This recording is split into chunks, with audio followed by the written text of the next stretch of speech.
I'm Joe, a 48-year-old guy from Houston, fondly known as Big Joe among friends. I've been in the trucking game for nearly 2 decades, relishing every moment on the road. The company I work for, run by Morris, has a rich history in the transport business, with Morris being the 3rd-generation owner. Let me take you back around 4 years when I used to hit the road all week, including weekends. Weekdays were all about my regular routes for long-standing contracts, while weekends threw a mix of routine and new routes my way. This particular weekend brought a fresh client, needing a load transported from Austin to Monterey. I arrived early, the crew loaded me up, and I hit the I-35, bound for the drop-off in Monterey. The fog added an extra layer of challenge, but I was making good time when Morris buzzed in on the radio. Oddly, he instructed me to hold off on the delivery, advising me to pull over for an hour as the new client might change the drop-off location. A bit peculiar, but I complied, pulling over near Catula and deciding to find something to eat to pass the time. I spotted a diner, and the thought of a juicy burger and a large Coke lured me in. As I approached the entrance, 2 guys casually strolled up, eyeing my truck. "Hey, is that your rig?" one of them asked, a sly grin spreading across his face. I nodded, sizing them up as I confirmed it was indeed my truck. They exchanged glances, their smiles widening, and that's when my instincts kicked in.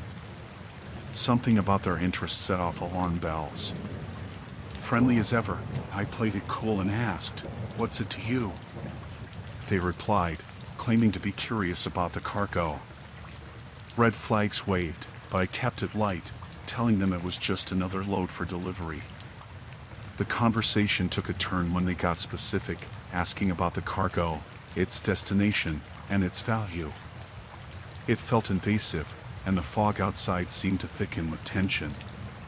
Deflecting their questions, I made up generic answers, but their persistence and exchanged glances hinted at ulterior motives.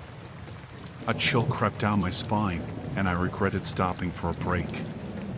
As I was about to excuse myself, one of them leaned in with a sinister grin.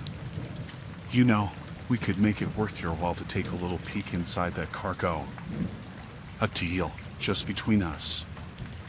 I played dumb, acting clueless, but the atmosphere turned from curious to ominous. It dawned on me, these guys weren't just nosy, they were up to something. Deciding to end the conversation, I told them I had to hit the road. As I walked away, their voices became more insistent, more aggressive. One of them brandished a sharp object, shouting for me to halt. I managed to get back into my truck, locked the doors, and kept an eye on them through the rearview mirror. Pulling back onto the I-35, I couldn't help but wonder what would have happened if I hadn't escaped in time. Before we continue, I want to say a big thanks to Aura for sponsoring this video. Now, let's talk about a horror story we're all a part of, our online privacy. I recently Googled myself and uncovered a nightmare, loads of personal info exposed and sold by data brokers. This included my full name, phone number, and even my address. Aura's been my lifesaver in taking control of this. Aura found and stopped data brokers selling my info in just a few clicks. I just had to log in, go to Vault, then data broker removal. It's that easy. Not only does it tackle spam, but Aura shields me from hackers too. It's a complete package: antivirus, VPN, password management, parental controls, all in one. You might have some tools already, but without Aura, it's like locking the front door but leaving the back door wide open. Aura's always on, keeping me and all the devices in my house safe and secure so I can focus on what matters. If privacy matters to you too, then I highly recommend trying out Aura. You can start a 2-week free trial at aura.com/horrorhut. Links in the description. Thanks Aura for keeping us secure online. Now, let's continue with the video. I'm a trucker, been on the road for years, hauling loads from one place to another. It's not glamorous, but it pays the bills. One night, I was driving through the desolate Midwest, just me and the open road. The radio was on, crackling with static, and the only thing keeping me company was the hum of the engine. Out of nowhere, I saw a figure on the side of the road. Hitchhiker. Now, I know it's not the safest thing to pick up strangers, but this was the middle of nowhere, and the night was dark. Maybe it was the loneliness of the road or the sheer exhaustion, but I decided to pull over. The hitchhiker was a woman, shivering in the cold. She looked harmless enough, so I motioned for her to hop in. She had this distant look in her eyes, like she had a story to tell, but I didn't pry. We drove in silence for a while, the only sound being the hum of the wheels on the asphalt. As we went along, I noticed she kept glancing at the small, nondescript bag she carried. Didn't pay it much mind at first. People carry all sorts of things. But then, she started acting strange. Restless. Fidgety. It set me on edge, but I tried to focus on the road. I tried making small talk, asking where she was headed. She mumbled something about needing to get far away. That's when I started regretting my decision to pick her up. The atmosphere inside the truck grew tense, and I could sense something was off. Out of nowhere, she asked me to pull over. We were in the middle of nowhere, just fields and darkness. I hesitated, but she insisted. So, I pulled over, and that's when she turned to me with this chilling smile. I felt a knot tighten in my stomach. She reached for the bag, and my instinct screamed at me that something was very wrong. Before I could react, she pulled out a knife. I didn't know what game she was playing, but I sure as hell wanted no part in it. Terrified, I tried to reason with her, ask what she wanted. But she just kept grinning, that knife glinting in the dim light. It became clear, she had no intention of just hitching a ride. I slammed on the gas, not caring where we were headed. I just needed to get away. She lunged at me, and I swerved, the truck careening on the empty road. The radio blared static, mixing with my pounding heartbeat. I didn't stop until I saw lights in the distance, a gas station. I pulled in, my hand shaking. She made a run for it, disappearing into the night. I locked the doors, breathing heavy, and dialed the police. Turns out, she was wanted for some serious stuff, a string of violent crimes. If I hadn't trusted my gut, who knows what would have happened.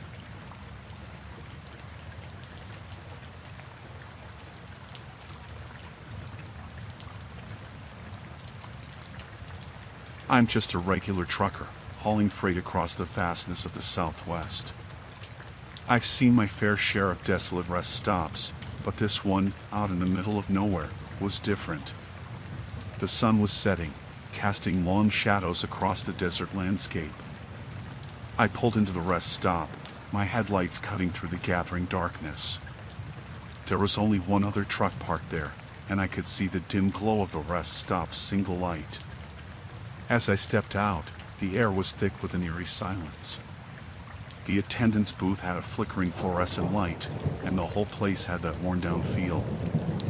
The attendant, a lanky guy with unkempt hair, stared at me with hollow eyes as I approached. I could feel something off about him, but I chalked it up to the loneliness of these remote places. I handed him a few bills for the shower and parking, and he just stared, not saying a word. I tried to shake off the weird vibe and headed to the restroom. Inside, the fluorescent lights buzzed, and the cracked tiles on the floor added to the general sense of neglect. The air was stale, and a chill ran down my spine. I hurried through my business, eager to get back on the road. When I returned to the truck, I noticed the attendant standing by the booth, still staring. He muttered something incomprehensible under his breath. I tried to ignore it, climbed into my rig, and settled in for the night. Hours later, I was jolted awake by a loud banging on the side of the truck.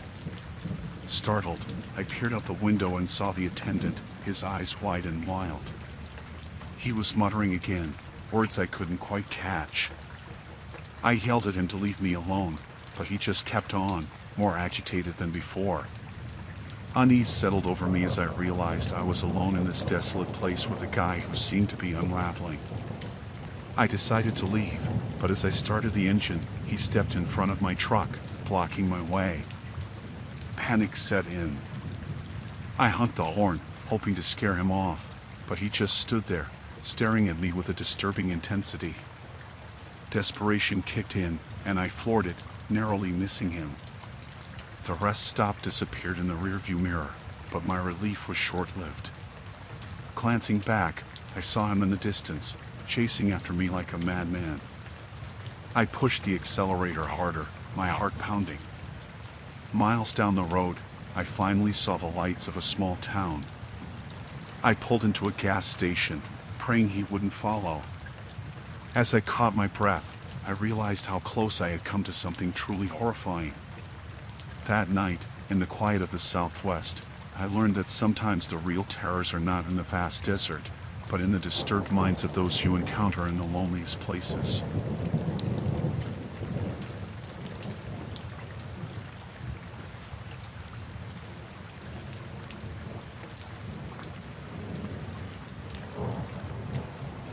I'm just a trucker, you know?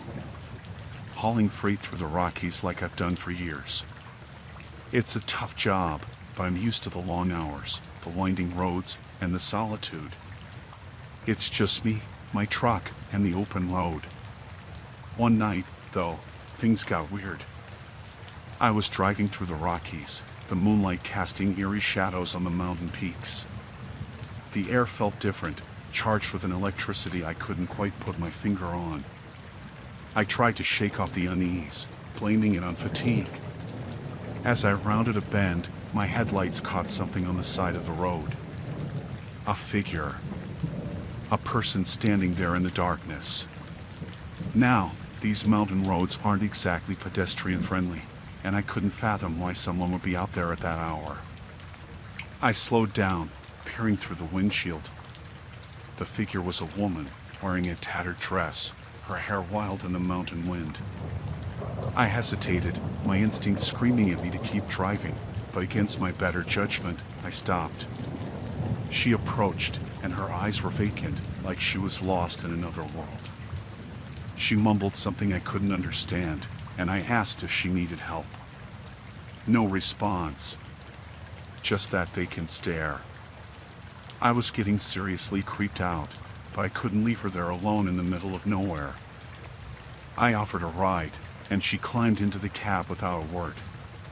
The moment she was in, the atmosphere inside the truck shifted. It felt heavy, like a storm was brewing. I tried making small talk, but she remained silent, staring out into the darkness. The unease grew as we climbed higher into the mountains. That's when the inexplicable started happening. I saw shadows moving in the periphery of my vision, flickering in the moonlight. But every time I turned to look, there was nothing there. I chalked it up to fatigue, the winding mountain roads playing tricks on my mind. Then, the radio started acting up. Static filled the cab, and strange whispers cut through. I couldn't make out the words, but it sent shivers down my spine. I tried turning it off, but the whispers persisted. I looked at the woman, half expecting her to be the source of the weirdness. Her eyes met mine, and for a moment, I saw a darkness there, something beyond the vacant stare. Fear gripped me as I questioned my sanity. I needed to get out of there, away from the unsettling presence. I pulled over at the next gas station, the woman still silent beside me. When I turned to tell her we had arrived, she was gone, vanished into thin air. I parked, trembling, and surveyed the desolate gas station. The mountains loomed in the distance, silent witnesses to whatever strange encounter I had just lived through. I couldn't shake the feeling that those ancient peaks held secrets, stories untold. The rest of the journey through the Rockies felt like a surreal nightmare. I questioned my sanity, replaying the events in my mind.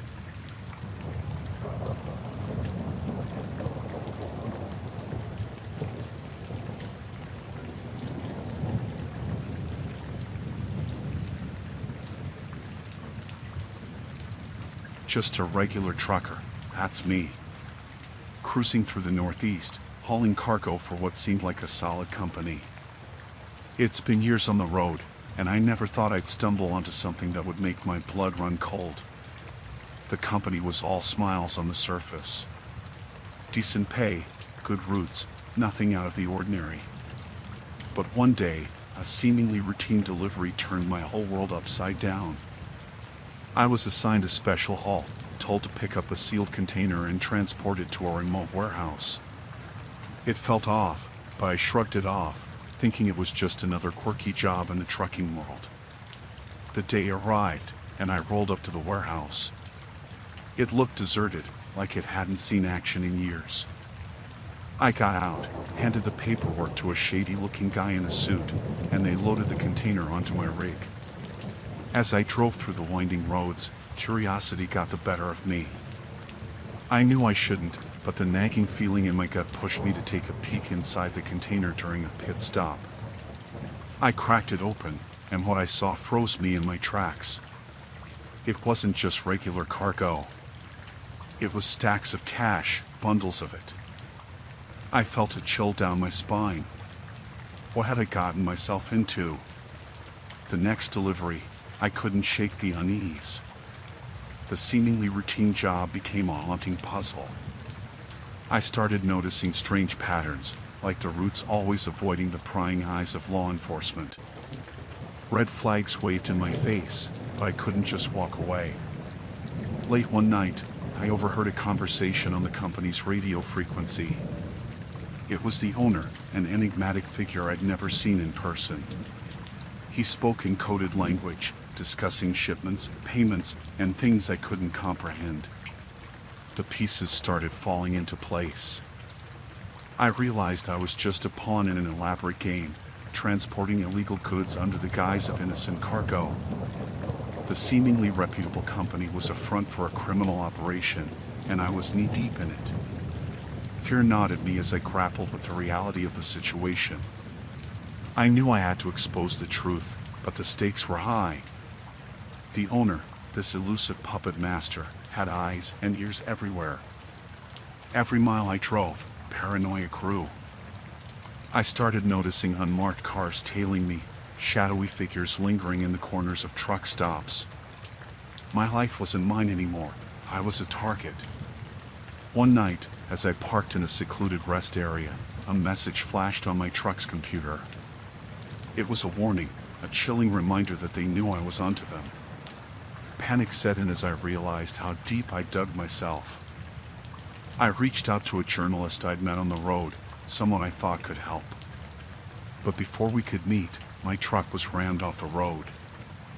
I fought to regain control, the adrenaline pumping as I narrowly avoided a catastrophic crash. I met the journalist in a dimly lit diner, desperation in my eyes. As I spilled the beans, fear etched on my face, he assured me we'd expose the truth. Little did I know, the danger was far from over. The following weeks were a whirlwind of covert meetings, whispered conversations, and a constant looking over my shoulder feeling. The journalist dug deeper, uncovering the criminal empire that reached far beyond the trucking facade. One night, as I parked at a truck stop, a shadowy figure approached. A henchman sent by the owner, a message that I couldn't escape this web of crime. He uttered ominous threats, chilling words that sent shivers down my spine. I became a pawn in a dangerous game of cat and mouse, the stakes escalating every day. The journalist's expose was about to go public, and the criminal empire was unraveling. But as I stared at my reflection in the dimly lit truck stop bathroom, I knew the shadows wouldn't release their grip on me easily. The night the story broke, chaos ensued. Law enforcement swarmed the company, arrests were made, and the criminal web began to unravel. But in the midst of the chaos, I received a haunting message, a veiled threat that my role in exposing the truth hadn't gone unnoticed. As I drove away from the now infamous company, the weight of what I'd uncovered sank in. I was free from the clutches of the criminal operation, but the scars, both seen and unseen, would forever mark my journey as a trucker who stumbled onto a darkness he never expected. In the rearview mirror, the northeastern landscape stretched out before me, a silent witness to the secrets hidden in its folds. The road ahead was uncertain, and the enigmatic owner, though exposed, remained a specter in the shadows, a reminder that some webs of crime are never fully dismantled.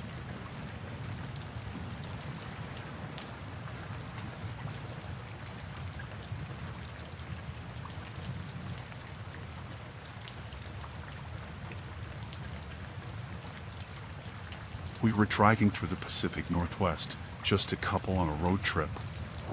The rain beat against the windshield as we pulled into a gas station, seeking refuge from the storm. The flickering neon sign buzzed overhead, casting an eerie glow on the wet pavement. Inside the dimly lit convenience store, a peculiar-looking attendant eyed us as we grabbed some snacks. His eyes, weathered and tired, held a hint of something unsettling. As we approached the counter, he shot us a cryptic warning. "Be careful round these parts, especially that trucker over there," he muttered, nodding towards a solitary figure in a corner booth, hunched over a cup of coffee. We exchanged uneasy glances, dismissing the warning as the ramblings of a small-town eccentric. Ignoring the chill his words sent down our spines, we paid for our snacks and headed back to the car. The trucker, a shadowy figure in the corner, never looked up. The rain intensified as we hit the road again, the gas station fading in the rearview mirror. Hours passed, and the winding roads seemed to stretch endlessly through the dense forest. The rain became a relentless downpour, and visibility dropped to near zero.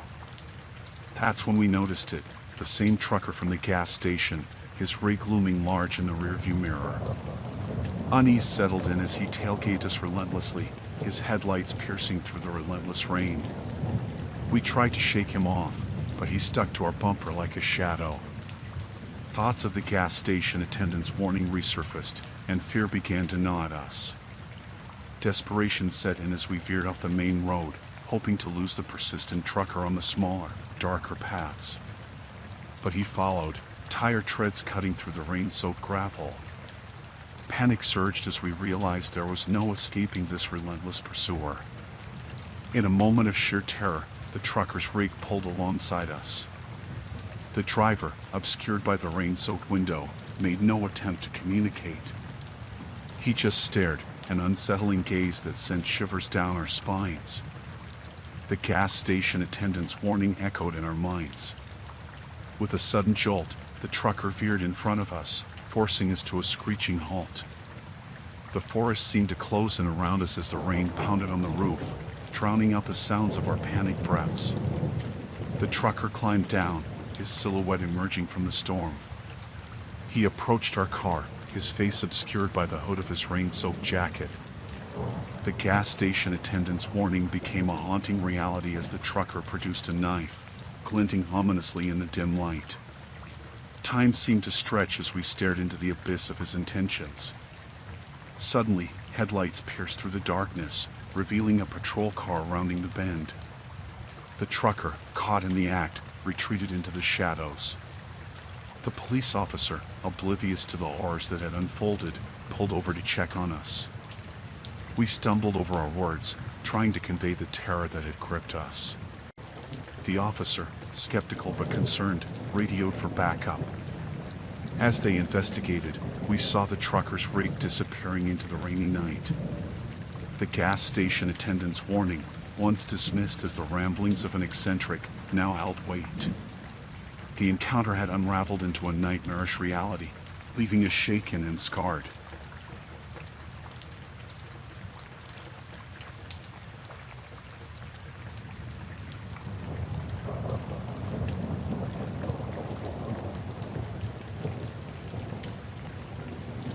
I was cruising down a desolate stretch of highway in the vast southwest, just me and the endless desert horizon. The sun beat down, making the heat shimmer off the asphalt. My little car was my cocoon, the only company in this lonely landscape.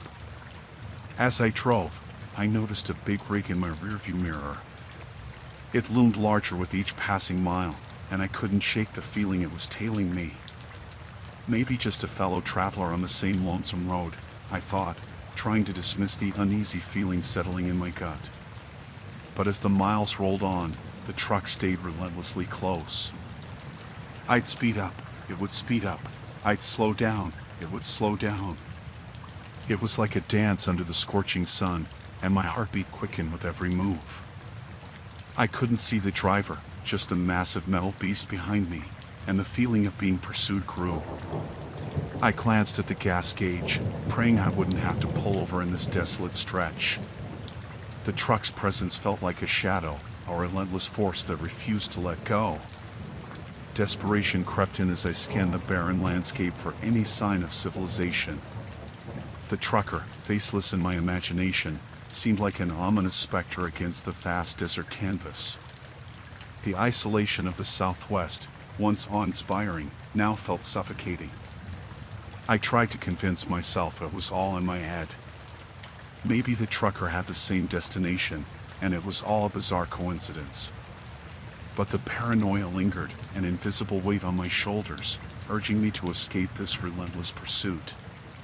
With trembling hands, I dialed the local police, trying to articulate the growing fear in my chest.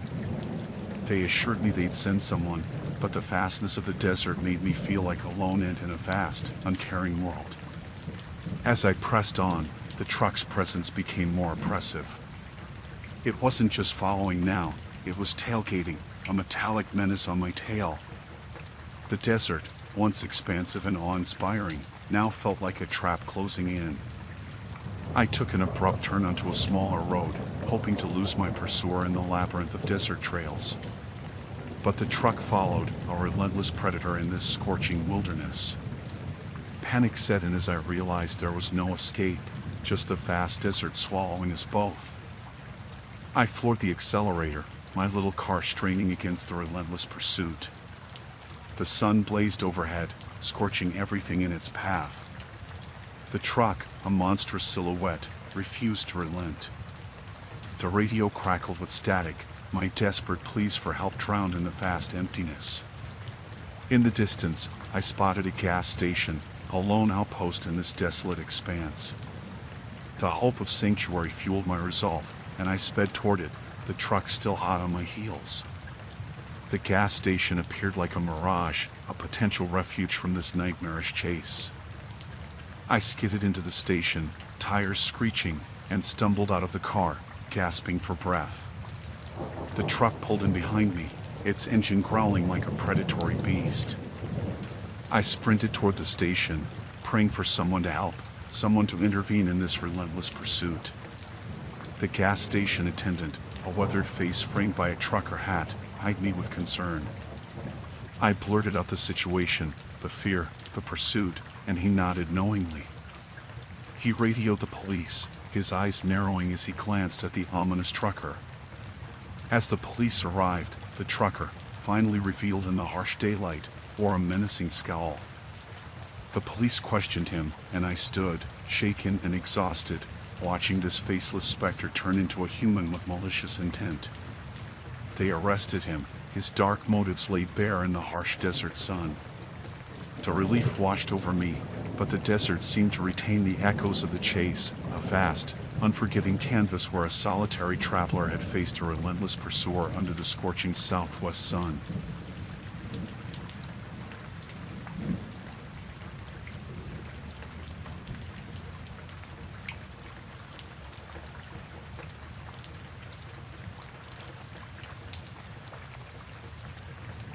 I'm just your average trucker, nothing fancy. Been on the road for years, hauling freight from one end of the country to the other. The Great Plains, vast and seemingly endless, have become my second home. There's a routine to it, a rhythm that keeps me going. One day, my rig started acting up, sputtering and coughing like an old man with a heavy smoker's cough. I couldn't risk a breakdown in the middle of nowhere, so I pulled into a little mechanic shop on the outskirts of a quiet town. The place looked like it had seen better days, but sometimes those are the best places to get a quick fix. I walked into the shop, greeted by the smell of motor oil and the distant clang of tools. The mechanic, a burly guy with oil-stained overalls, looked up from under the hood of another truck. I explained my issue, and he nodded, grumbling something about a quick look. As he worked, I wandered around the shop, killing time. It was then that I noticed something strange, a series of scratched marks on the concrete floor, leading to a trapdoor in the corner. It piqued my curiosity, and I couldn't help but wonder what secrets this mechanic was hiding beneath the surface. The mechanic finished up, claiming it was just a loose belt. I paid up, but my mind was still fixated on that trapdoor. I concocted some excuse about needing to stretch my legs and casually strolled toward it. Opening it revealed a dark, narrow staircase leading into what seemed like an underground chamber. My heart raced as I descended into the dimly lit space. The air was heavy, filled with a peculiar smell, not the usual grease and oil, something more sinister. The walls were lined with shelves, not filled with spare parts, but with rows of mysterious containers. My eyes widened as I realized they were filled with human organs, preserved like macabre trophies. I stumbled back, my breath catching in my throat. The mechanic had followed me down, a sinister smile on his face. He revealed the grim truth, an illegal organ trafficking operation thriving beneath the facade of a simple mechanic shop. My discovery meant trouble for him, and the smile twisted into a snarl. Terrified, I sprinted back up the stairs, my mind racing with the realization that I'd stumbled into something far darker than a routine pit stop. I burst out of the shop, fumbling for my phone to call the police. The mechanic chased after me, a malevolent force unwilling to let me expose his gruesome secret. As I spoke to the dispatcher, detailing the horrors below the mechanic shop, the mechanic lunged at me. Fear and adrenaline surged through my veins as I dodged his grasp. The police promised to arrive soon, but the mechanic wasn't backing down. I sprinted through the quiet town, the mechanic hot on my heels. Panic set in as I realized I was alone in this fight, trying to outrun a man who had something to hide, something monstrous lurking beneath the shop. I ducked into alleys, zigzagged through deserted streets, but he was relentless. The town, once a peaceful backdrop to my routine pit stop, transformed into a labyrinth of terror. My breaths came in ragged gasps as I desperately searched for a way to escape. The distant wail of sirens signaled the arrival of the police, but the mechanic's pursuit intensified. I rounded a corner, finding myself face to face with an abandoned warehouse. Without thinking, I darted inside, seeking refuge in the darkness. The mechanic followed, the eerie silence broken only by the echoes of our footsteps. Fear clawed in my throat as I navigated the labyrinthine interior, the dim light revealing the shadows of forgotten crates and rusted machinery. I found a hiding spot, heart pounding, praying the police would arrive in time. The mechanic prowled the warehouse, a predator in pursuit of its prey. I held my breath, every footstep of his sending shivers down my spine. The warehouse became a battleground of suspense, the mechanic closing in with each passing second. The distant wail of sirens grew louder, signaling the approaching police.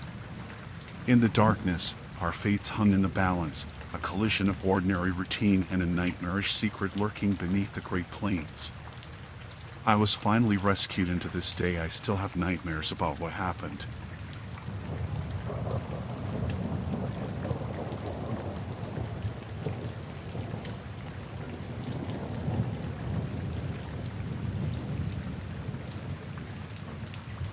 I'm just a trucker, plain and simple. Been on the road for what feels like forever, hauling loads across the southeast. You get used to the long hours and the hum of the engine. But there was this one night, a few years back, that still sends shivers down my spine. I was driving through the back roads of Georgia when my rig decided to call it quits. Just died on me, middle of nowhere. No cell phone signal, just the darkness and the sound of crickets. So, there I was, stuck in the middle of the southern wilderness, praying for a miracle. I managed to find a spot with a weak signal, just enough to call for roadside assistance. They promised someone would be out to help, but the ETA was a mystery. With nothing else to do, I sat in my truck, surrounded by the oppressive quiet of the night. Eventually, headlights appeared in the distance. Relief washed over me as the tow truck pulled up. The guy driving it was a burly fella, wearing a stained uniform that looked like it had seen better days. But beggars can't be choosers, right? He introduced himself as Roy, the local mechanic. Looked like he hadn't seen a good night's sleep in years. We exchanged a few words, and he got to work on my rig. As he tinkered around, I couldn't shake this feeling that something wasn't right. The air felt heavy, like a storm was brewing, but the skies were clear. Roy mumbled to himself, occasionally shooting me a glance that made my skin crawl. He seemed nervous, jittery even. I chalked it up to the pressure of fixing a stranded truck in the dead of night. But as he worked, the atmosphere shifted from uneasy to downright sinister. I asked him how long it would take, and he replied with a vague, "Just a little longer, almost done." But the shadows danced around him, and his eyes held a glint of something malevolent. It was then that I noticed a toolbox by his side, filled with tools that seemed a little too sharp, a little too menacing. The minutes turned into an eternity, and Roy's movements became more erratic. He kept glancing towards the woods, as if expecting someone or something. My instincts were on high alert, telling me that I needed to get out of there, but my truck was still in pieces, and the southern night held me captive. Suddenly, Roy stood up, wiping his hands on a rag. His eyes, once avoiding mine, locked onto me with an intensity that sent chills down my spine. He muttered something about needing to check something under the truck and gestured for me to step out. As I reluctantly got out of my truck, I noticed the isolation of the place. No other cars on the road, no signs of civilization. The dim glow of the tow truck's headlights was the only source of light in that sea of darkness. Roy crouched down, pretending to inspect the undercarriage. That's when it hit me. This was a trap. There was no breakdown. My truck had been sabotaged. Panic surged through me as I realized I was alone in the dark with a mechanic who had sinister intentions. I took a step back, my mind racing for a plan. Roy, sensing my unease, stood up with a twisted grin. In that moment, instinct took over, and I bolted into the woods. The night swallowed me whole as I sprinted through the thick foliage, each step echoing with the pounding of my heart. I heard Roy shouting behind me, his threats slicing through the night air. My lungs burned, but fear fueled my legs. Branches scratched at my face, and the uneven ground threatened to trip me, but I didn't dare look back. Eventually, I stumbled onto a road, and distant headlights signaled the approach of another vehicle. I flagged it down, breathless and terrified. The driver, a kind soul, offered to call the police and help me get to safety. As we drove away, I glanced back, half expecting Roy to emerge from the shadows. The police arrived, and I explained everything, the breakdown, the mechanic with a sinister plan. They assured me they'd look into it, but I couldn't shake the feeling that Roy's malevolence ran deeper than that dark southern night.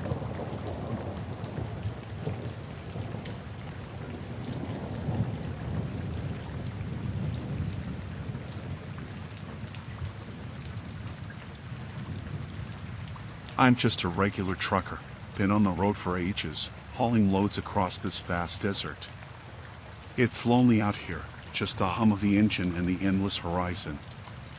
One night, a few years back, things went from routine to a living nightmare. I was part of a convoy, a bunch of us truckers sticking together through the desert. Safety in numbers, they say. It was late, and the moon hung low in the sky, casting an eerie glow over the sandy landscape. We were making good time, just us in the road, when things took a dark turn. Headlights appeared on the horizon, a group of bikers riding towards us. At first, we thought nothing of it, just fellow travelers, maybe some bikers on a late-night ride. But as they got closer, an unease settled in the pit of my stomach. Something about them felt off. The lead biker pulled up next to our convoy, giving us a cold stare. No words exchanged, just the rumble of their engines cutting through the night. We kept driving, thinking they'd pass us by, but that's when it started. Out of nowhere, one of the bikers veered towards the first truck in our convoy. It happened so fast, the screech of tires, the deafening crash. We watched in horror as the biker sped away, leaving chaos in its wake.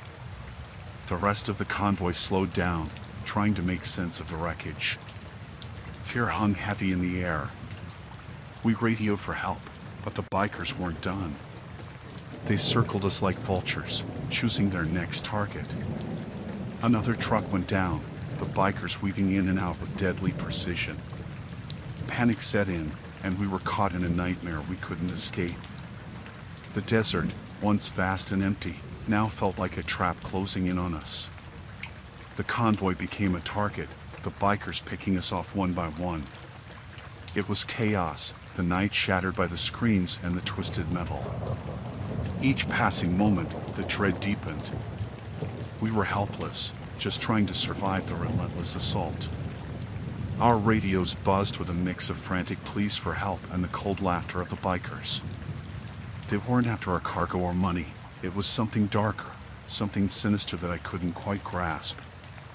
The desert, once a vast expanse of solitude, had become a hunting ground. As the night wore on, the convoy dwindled. Trucks lay broken and abandoned, and the remaining survivors clung to the hope of making it out alive. The bikers, faceless in the darkness, continued their assault. There was no reasoning with them, no understanding their motives. They were predators in the night, and we were their prey. Eventually, I found myself alone on that desolate road, surrounded by the wreckage of the convoy. The bikers had vanished into the night, leaving only the echoes of their malevolent laughter. My rig, battered and bruised, became my only refuge. I drove through the desert, haunted by the events of that night. The headlights of my truck cut through the darkness, revealing the scars of a convoy torn apart by an inexplicable horror.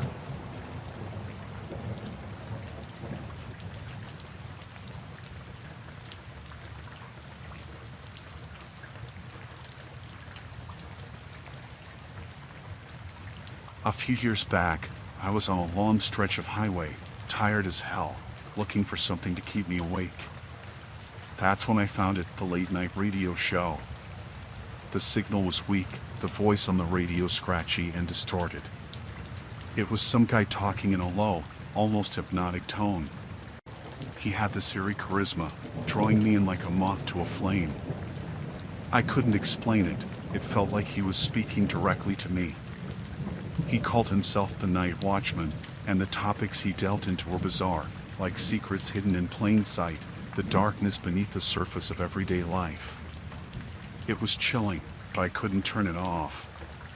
His voice echoed through the cab, seeping into my mind like a fog. The Night Watchman began talking about desires buried deep within us, things we never admit to wanting. It was unnerving, and I found myself hooked, unable to resist the pull of his words. He spoke of a different reality, one where inhibitions were cast aside and primal instincts ruled. As I drove through the night, his voice took on a hypnotic quality. I felt like a passenger in my own truck, his words steering me into uncharted territory. The road became a blur, and my surroundings twisted into a surreal landscape. The Night Watchman started issuing commands, strange and unsettling. He spoke of a hidden world where true freedom awaited, but only for those brave enough to embrace the darkness. I couldn't resist. It was like a compulsion, a force beyond my control. He told me to pull over, somewhere remote, away from prying eyes. I found a desolate spot, the darkness swallowing the truck. The radio crackled with his instructions, pushing me to do things I'd never consider in my right mind. It was as if the Night Watchman had taken control, puppeteering me from the airwaves. I stepped out into the cold night, the radio still playing his hypnotic monologue. The instructions grew more disturbing, leading me to the cargo hold. My hands moved mechanically, opening the trailer with a sense of dread gnawing at my insides. The cargo, precious and innocent, was now at the mercy of the night watchman's commands. I shuddered at the realization of what I was doing, but I couldn't break free from his influence. It was like a nightmare unfolding in the dead of night. The night watchman reveled in the chaos, his voice escalating as I followed his every directive. The cargo became a sacrificial offering to the dark forces he spoke of, and I was just a pawn in his twisted game. As the night wore on, the trance began to lift. I found myself standing alone, surrounded by the consequences of my actions. The cargo, once secure and untouched, now bore the scars of a nightmarish ordeal. The radio fell silent, the night watchman's ominous presence fading into the static. I was left alone in the cold night, haunted by the realization of what I had become, a pawn in a macabre radio show that pushed me to the edge of sanity.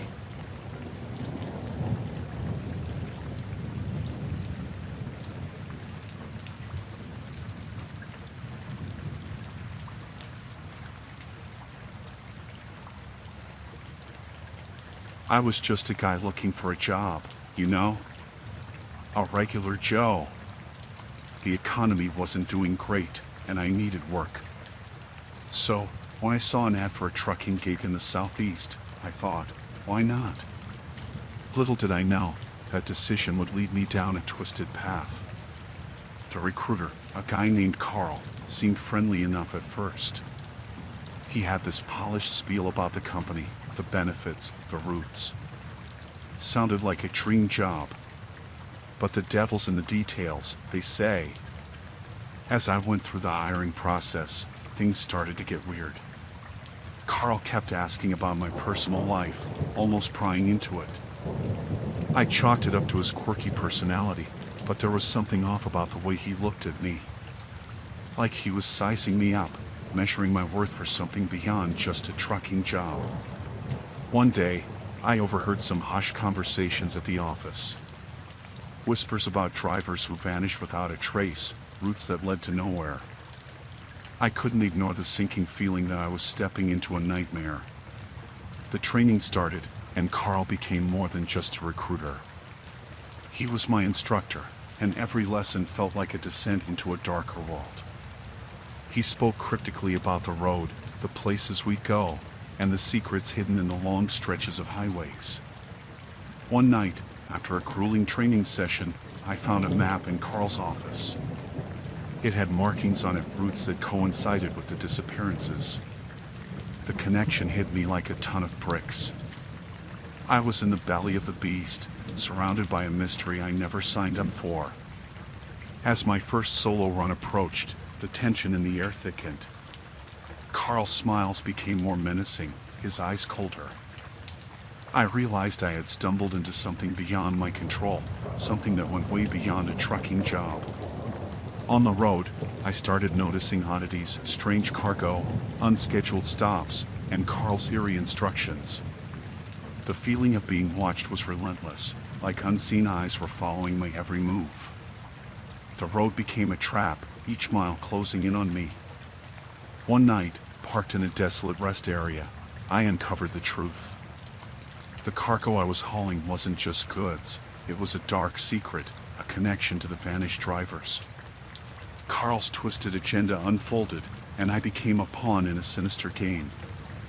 Fear gripped me as I realized my life was hanging by a thread. Quitting wasn't an option, I was entangled in a web of danger.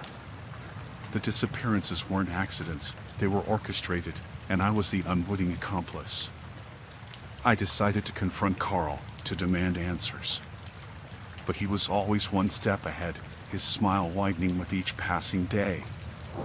The dark secrets of the company were closing in, and I was trapped in the headlights of a freight train, hurtling toward an unknown abyss. The final straw came when I found a dossier in Carl's office, a record of the vanished drivers, their faces frozen in photographs, their stories lost to the shadows.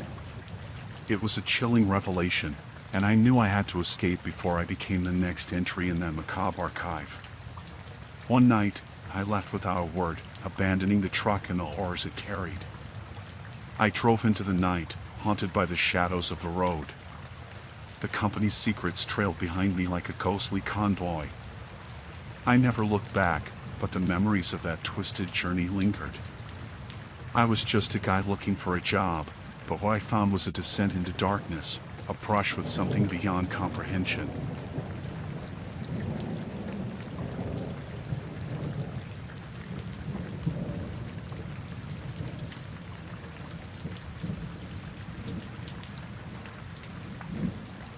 I'm just a guy who drives a truck. Been on the road for ages, crisscrossing the country, hauling goods from one place to another. It's a simple life, or at least it used to be, until that fateful night in the dense forests of the Pacific Northwest. I had a routine, you know. Hit the road early, drive for hours, take my breaks at lonely rest areas. But that night, I found myself on an unfamiliar route. A shortcut, they said. Little did I know, it would lead me straight into the heart of something sinister. As I navigated the winding roads, the forest seemed to swallow me whole. The trees loomed like shadows, and the darkness clung to the air. There was this eerie silence, broken only by the hum of my engine. That's when I saw them, a convoy of trucks, parked in a clearing, their headlights cutting through the darkness. I thought maybe it was a trucker meetup, a pit stop for the night. But as I approached, the air turned heavy with tension. These weren't regular truckers. They were a gang, a band of road drivers with a look in their eyes that sent shivers down my spine. I parked a bit away, trying to keep to myself. But they noticed me, and one of them, a burly guy with a menacing grin, approached. He asked about my rig, my cargo, all the usual trucker talk. But his eyes told a different story, like he was sizing me up for something more. As I chatted, I noticed the others eyeing me, whispering among themselves. It felt like I stumbled into a world where the rules weren't written on the road signs. The burly guy, let's call him Redbeard, invited me to join their crew for the night. Something about a brotherhood, a tight-knit group of truckers helping each other out. I was hesitant, but curiosity got the better of me. Little did I know, it was the beginning of a descent into hell. They led me to a makeshift camp, deep in the woods. The atmosphere was thick with smoke from a crackling fire. I noticed a sense of camaraderie, but beneath it, an undercurrent of something darker. They offered me a drink, a toast to brotherhood, they said. As I took a sip, I started feeling woozy. The world spun, and my senses dulled. That's when Redbeard revealed their initiation ritual. They called it the Road's Embrace. A twisted ceremony where newcomers prove their worthiness by enduring a night in the woods, hunted by the seasoned members. I tried to protest, but my voice was a mere whisper. They stripped me of my keys, leaving me defenseless in the forest's grip. Panic set in as they released me into the darkness, laughing like hyenas. The forest became a labyrinth of nightmares. I stumbled through the underbrush, every rustle of leaves sending my heart into overdrive. Shadows danced in the periphery, and I felt the weight of unseen eyes watching my every move. Time lost its meaning as I ran, my breath ragged, my senses heightened by fear. Snap! A twig broke behind me. I dared not look back, knowing that whatever hunted me was relentless. Eventually, exhaustion caught up, and I collapsed against a tree. The night seemed endless, the darkness swallowing me whole. That's when I heard footsteps closing in. My heart pounded as I realized they found me. The gang emerged from the shadows, their eyes glinting with a mixture of amusement and triumph. Redbeard patted me on the back, congratulating me on surviving the initiation. I was in, part of their twisted brotherhood. As I stumbled back to my truck, I couldn't shake the feeling that I stepped into a nightmare. The forest, once a sanctuary, now held the echoes of their twisted rituals. I drove away, leaving the haunting darkness of the Pacific Northwest behind me. The road stretched ahead, but the memory of that night clung to my soul. The woods, the gang, the initiation, a chapter of horror etched into my life as a lone trucker.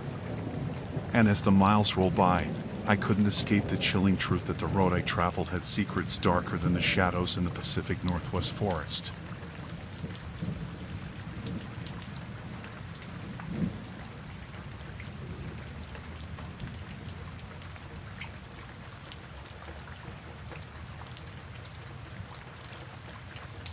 I signed up for trucking school out in the Great Plains, thinking it was my ticket to a new life. The ad said they'd teach me everything about the open road, the rigs, and the freedom of the highway. Little did I know, it was more like signing up for a descent into darkness.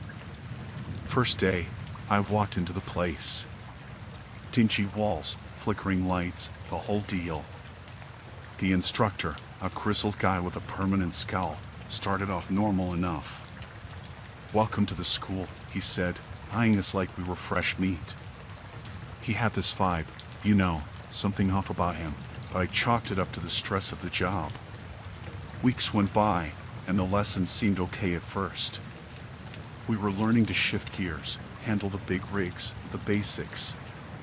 But then, things started getting weird. He'd throw in these random emergency scenarios, like what to do if a car swerved in front of you or if your brakes failed. I mean, we were just beginners, not seasoned drivers. One day, after the usual lectures, he called me over. "You've got potential," he said with a smirk. I didn't know whether to take it as a compliment or a warning. That's when he told me about the special lessons for those with promise. Curiosity got the better of me. What was supposed to be a regular driving lesson turned into something straight out of a nightmare. He'd take me to these isolated roads, far from prying eyes. No other students, just me and him in that big rig. The first time, he asked me to pull over in the middle of nowhere. He said he needed to check the engine or some crap. I'm sitting there, clueless, when I notice him eyeing me differently. It felt wrong, like I was prey in the sights of a predator. He started asking personal questions, things that had nothing to do with trucking. My gut told me to get out of there, but I didn't want to fail. Next thing I knew, he handed me a package and said it needed to be delivered ASAP. No company markings, no details, just a vague address and a sense of unease. As I drove, that package weighed heavy on my mind. I couldn't shake the feeling that I was mixed up in something I shouldn't be. The address led me to an abandoned warehouse on the outskirts of town. My nerves were shot, but I went inside. The place was pitch black, my footsteps echoing like whispers in the silence. That's when I saw them, shady figures lurking in the shadows. They wanted the package, no questions asked. I handed it over, trying to act like it was just another day on the job. The instructor's lessons turned into a series of increasingly dangerous runs. I felt like I was caught in a web, each delivery pulling me deeper into some criminal underworld. I tried telling the school, but they brushed it off, saying it was part of the training. I was on my own. One night, he took me to a remote area, far from any towns. The cargo this time was different, something he wouldn't even show me. Red flags flew, but I had no choice. As we approached the drop-off, a chill ran down my spine. It was a rendezvous with masked men in the dead of night. I overheard whispers about illegal goods, smuggling, and a network that stretched far beyond the trucking school. My heart pounded as the realization hit this wasn't just a shady instructor, it was a criminal operation. I knew I had to get out, but every attempt to quit ended with threats and intimidation. They made it clear I was in too deep, and there was no turning back. One night, I made a desperate move. While the instructor was occupied, I slipped away, leaving that trucking school nightmare behind. I drove through the night, haunted by the shadows of my ordeal.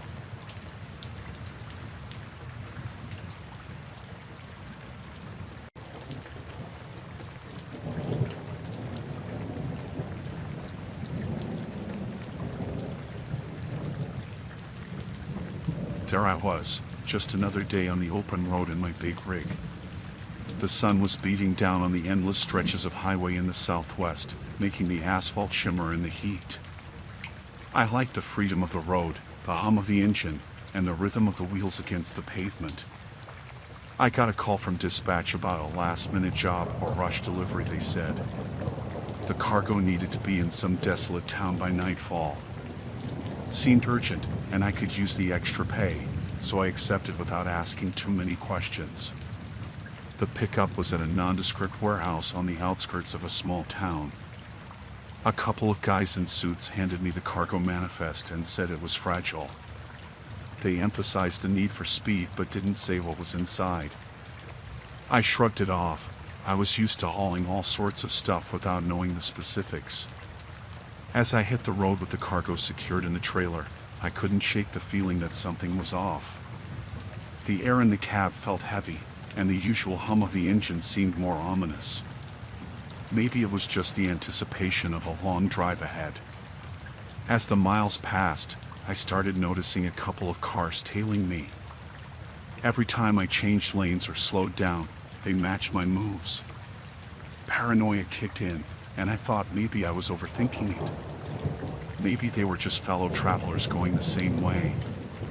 Night fell, and the dim glow of the dashboard was the only light in the cab. I had this eerie sense that I was being watched. The road was empty, and the only sounds were the wind and the low rumble of the engine. I pushed the unsettling thoughts aside, focusing on reaching my destination. As I approached the town, the GPS guided me to a desolate area. No signs of life, just abandoned buildings and an eerie silence. Red flags waved, but I pushed on, determined to deliver the cargo and be done with it. The drop-off point was a rundown warehouse at the edge of town. No lights, no welcoming committee, just darkness. I hesitated, but the urgency of the job urged me forward. I parked the truck, opened the trailer, and that's when I saw boxes upon boxes of weapons, illegal ones. Panic set in. I was hauling a load of trouble, and the shadowy figures I noticed earlier were now closing in. They weren't just random travelers. They were part of a criminal operation, and I was unwittingly at the center of it. The men approached, their faces hidden in the darkness. They weren't here for a friendly chat. Fear crawled up my spine as they demanded the cargo. It became clear they weren't the type you could reason with. I fumbled for my phone, dialing 911 as quietly as possible. But luck wasn't on my side. One of them noticed and grabbed the phone, tossing it aside. Cold sweat coated my palms as the situation escalated. They forced me to unload the weapons, their eyes scanning the surroundings for any signs of unwanted attention. The desert night seemed to swallow us whole, and I felt like a pawn in a game I never signed up for. Once the cargo was in their hands, they vanished into the shadows, leaving me stranded in that desolate town. I sat in the cab, shaking, wondering how I went from a routine delivery to a pawn in a criminal enterprise. I reported the incident to the police, but deep down, I knew the chances of catching these guys were slim. The road that used to symbolize freedom now felt like a trap, a reminder of the danger lurking in the seemingly mundane. I drove away from that town, haunted by the realization that my job had taken me into a world I never wanted to know.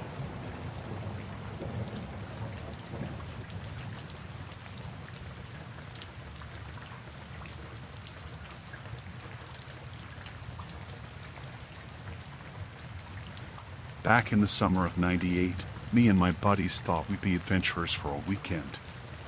We decided to explore the backwoods of the Appalachians, just for kicks. We were clueless, excited, and full of bravado, typical small-town guys thinking we could conquer anything. Our plan was simple: hike the trails, camp out under the stars, and make some memories. We had no idea what was waiting for us in those dense woods. It all started when we stumbled upon an old, beat-up truck in a clearing. It looked like it had been there for ages, rust eating away at its once vibrant red paint. Curiosity got the better of us, so we circled the truck, trying to piece together its story. The air felt heavy, like the woods were holding onto a secret. As we approached, we saw bullet holes peppering the sides, and a quick search inside revealed abandoned belongings, clothes, some old food wrappers, and a tattered map. We laughed off the eerie vibes, attributing them to our overactive imaginations. That's when we found a faded newspaper clipping under the driver's seat. It told a story of a trucker gone missing in the 70s, his truck discovered in these very woods. They never found him, just his abandoned rig. Nightfall came fast, and we set up camp near the clearing, trying to shake off the unease from the truck's dark past. As we sat around the fire, strange noises echoed through the trees. We brushed it off as the usual sounds of the wilderness, but that didn't stop the chills running down our spines.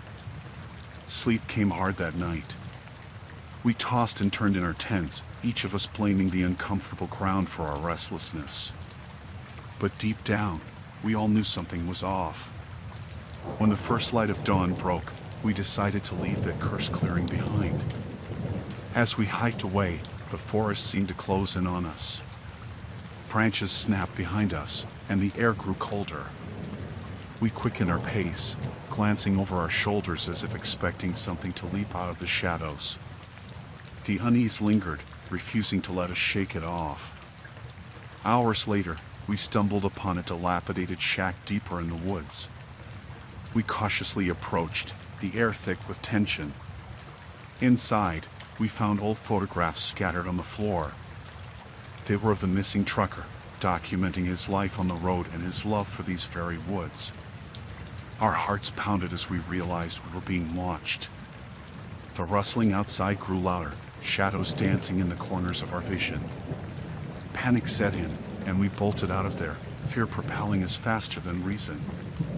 The forest became a maze, trees closing in on us as if conspiring with some unseen force.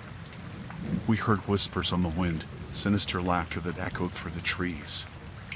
It felt like the very woods were alive with malevolence. Exhausted and disoriented, we stumbled upon the clearing with the abandoned truck again. Somehow, we'd circled back. The air was charged with an otherworldly energy, and the forest seemed to mock our futile escape. In the clearing, the truck's headlights flickered to life, casting an eerie glow. Panic took hold as we realized we were trapped in a sinister loop. Shadows moved around us, and the forest seemed to hunger for our fear. We made a desperate dash, blindly navigating the trees. The whispers grew louder, merging with the rustling leaves and snapping branches. It felt like the very essence of the missing trucker was haunting us, seeking revenge for disturbing his resting place. When we finally burst out of the woods, we were battered and bruised, our minds fractured by the nightmarish ordeal. The truck's headlights faded behind us, leaving the clearing in darkness once again. We never spoke of that night, the unspoken agreement lingering among us.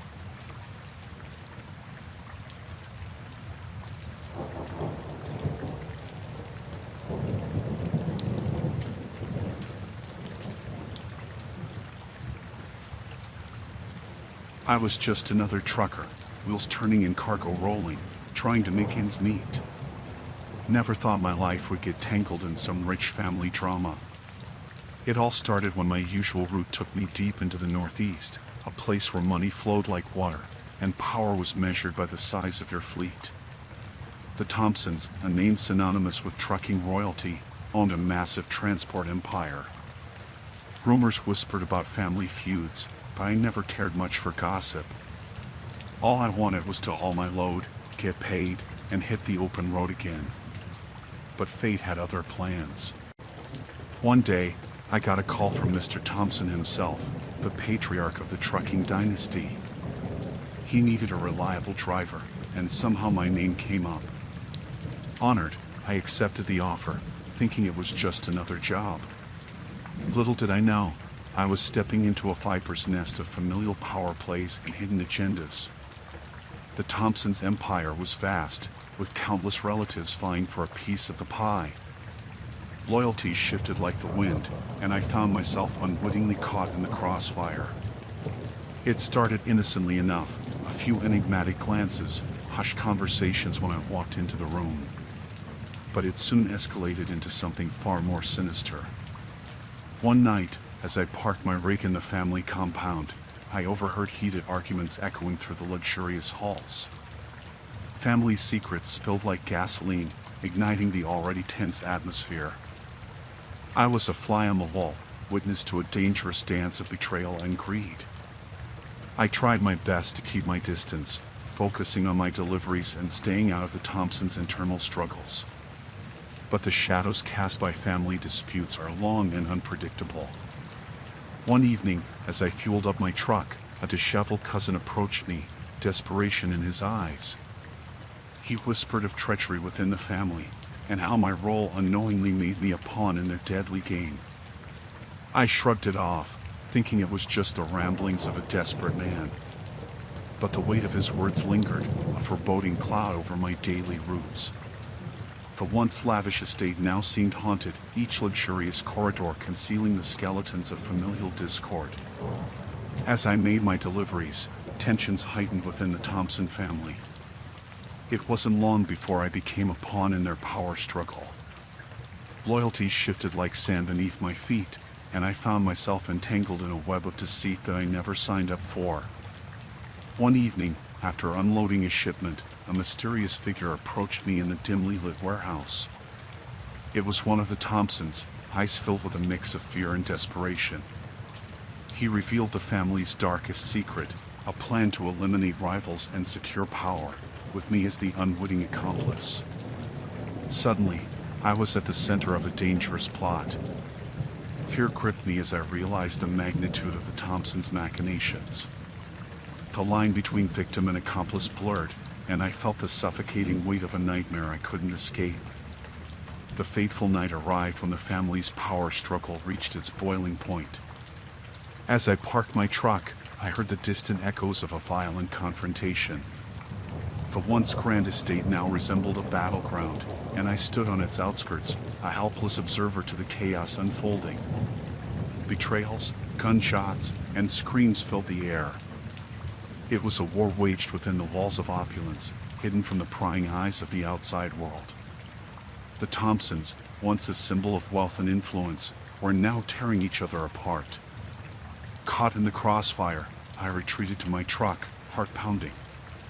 The power struggle had erupted into a full-blown war, and I was the unwitting soldier dragged into the chaos. As I drove away from that hellish scene, I couldn't shake the feeling that the shadows of the Thompson family's deadly secrets would forever linger on my conscience. In the rearview mirror, the mansion stood as a testament to the destructive power of wealth and ambition.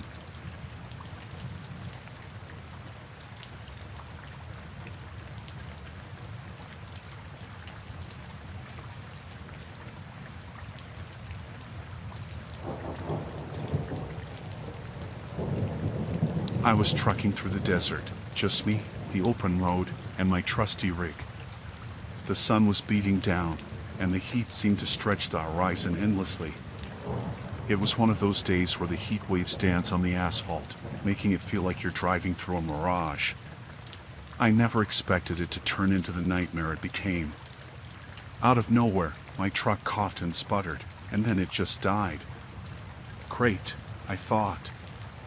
Stuck in the middle of nowhere with nothing but sand and heat in every direction. I popped the hood, hoping it was just a minor issue, but my mechanical skills were about as impressive as a fish riding a bicycle. As I stood there, sweat dripping down my face, I saw a dust cloud in the distance. My initial relief at the prospect of help turned into wariness as a beat-up pickup truck approached. Two guys hopped out, both wearing worn-out jeans and faded flannels. Seemed like locals, and they offered to give me a hand. They poked around under the hood, nodded like they knew what they were doing, but their eyes told a different story. There was something off about them, a kind of intensity that made me uneasy. They exchanged glances when they thought I wasn't looking, and I couldn't shake the feeling that their helpful facade was hiding something darker. One of them, a wiry guy with a scruffy beard, suggested they'd tow my truck to their place. They assured me they had the tools to fix it up. It seemed like a lifeline at the time, but hesitation clawed at me. Still, what choice did I have? We drove for what felt like hours through the endless desert, and I couldn't shake the thought that we were heading deeper into the abyss. When we arrived at their so-called place, it was nothing more than a ramshackle collection of trailers surrounded by the vast emptiness of the desert. The sun dipped below the horizon, casting long shadows across the sand. That's when things took a turn. The atmosphere shifted, became heavy with something I couldn't quite put my finger on. The guys started acting strange, whispering to each other in hushed tones. I began to feel like a guest who'd stumbled into a party where he wasn't invited. As they worked on my truck, their behavior grew more erratic. I couldn't shake the feeling that their idea of fixing meant something entirely different. My gut screamed at me to get out of there, but my truck was still in pieces, and the desert offered no refuge. The night wore on, and it became apparent that their intentions were far from helpful. In the dim glow of a flickering lantern, I saw glints of something metallic, tools that seemed more suited for inflicting harm than repairing an engine. Panic set in as I realized I was in a situation way beyond a breakdown. I managed to distract them with small talk, all the while subtly edging closer to my truck. The desert night was silent, and every creak and murmur heightened my fear. With each tool they pulled out, my heart pounded louder, echoing in the vast emptiness around us. In a moment of desperate opportunity, when their attention wavered, I bolted for my truck. Adrenaline surged through me as I fumbled with the keys, praying it would start. The engine roared to life, and I peeled out of there, leaving those sinister shadows in the desert behind. I drove through the night, not stopping until I reached the safety of a well-lit truck stop. Fear and relief battled within me, and I couldn't shake the feeling that I'd narrowly escaped a fate I didn't want to contemplate.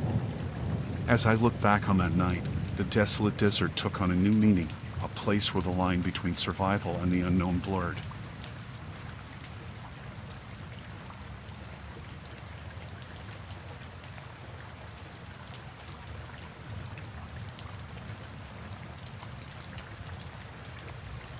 Got my rig, the open road, and a schedule to keep. Nothing fancy. So, there I was, cruising through one of those small towns that time seemed to forget. Gas station on the left, diner on the right, typical pit stop on my journey. I'm grabbing a cup of coffee when a guy approaches, casual-like. He hands me a flyer, no words, just a picture of a truck and a date. I glance at him, puzzled, and he says, "You look like you could use some excitement." I'm no thrill seeker, but I decide to keep the flyer, thinking maybe it's some local event. A few weeks later, I'm driving through the same area, and I see a sign, the one from the flyer. It was an underground truck race, no holds barred. Curiosity gets the better of me, and I figure, why not see what this is all about? I pull into this makeshift racetrack, trucks revving their engines like it's the Daytona 500. People are placing bets, the air thick with a mix of diesel fumes and anticipation. Now, I'm not one to gamble, but the energy was contagious. The organizers notice me and nod, signaling for me to join in. Before I can blink, I'm lined up with other truckers, engines roaring like beasts ready to be unleashed. The guy next to me smirks, first timer, huh? I just nod, trying to act like I know what I'm doing. Little did I know what I was getting into. The race starts, and it's chaos. Trucks jostling for position, dust swirling in the air. It's like a scene from a Mad Max movie. I'm pushing my rig to the limit, adrenaline pumping through my veins. But as I glance around, something doesn't feel right. As the race progresses, I realize this isn't your typical competition. It's cutthroat, ruthless. I see truckers using tactics straight out of a demolition derby. Bumpers grinding, metal scraping, it's a vehicular battlefield. Then, the organizer, a guy with a face like stone, announces a twist.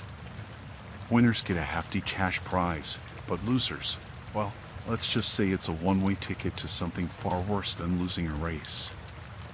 I start to panic, realizing I've stumbled into something way darker than a daredevil race. The crowd is getting rowdy, the bets higher, and the pressure intensifies. There's no backing out now. The race has its claws in me. I'm navigating this chaotic course, dodging trucks hell-bent on victory. It's like survival of the fittest, but in 18-wheelers. Every swerve, every near collision, the stakes are mounting. Then it happens. A collision with another truck, a deafening crash, metal against metal. My heart races as I struggle to keep control. Smoke billows from the wreckage, and I realize this is more than just a race. It's a life or death game. As the race hurtles towards its conclusion, the reality sets in. I'm not just competing for a cash prize, I'm fighting for my life. The cheers of the crowd become a sinister symphony, and the finish line is both a salvation and a trap. I cross the finish line, a mix of relief and dread washing over me. The crowd erupts, and I'm handed a bag of cash. But that's not the end. The organizer approaches, a cold smile on his face. Congratulations, you survived. Until the next race, my friend. I'm left standing there, the cheers fading into an eerie silence. I look around at the other truckers, winners and losers alike. We're all part of this twisted underground race, bound by the asphalt and the shadows it conceals. As I drive away, the bag of cash beside me, I can't shake the feeling that I've stepped into a world I never wanted to know.